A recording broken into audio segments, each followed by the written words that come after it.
আসসালামু আলাইকুম। সম্মানিত শিক্ষক কর্মচারীবৃন্দ, আশা করি সবাই ভালো আছেন।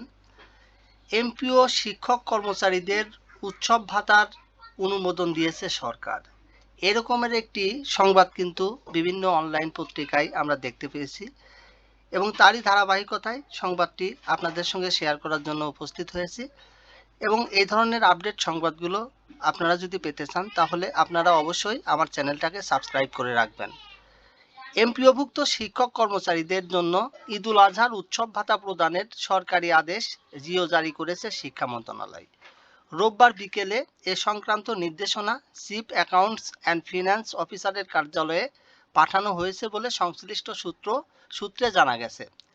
শিক্ষা মন্ত্রণালয়ের সূত্র জানিয়েছে, 2026 সালের ঈদুল আজহা উপলক্ষে বেসরকারি স্কুল ও কলেজের এমপিওভুক্ত শিক্ষক কর্মচারীদের জন্য আংশিক লট 1 হিসেবে মোট 453,67,763 টাকা উৎসব ভাতা মঞ্জুর করা হয়েছে।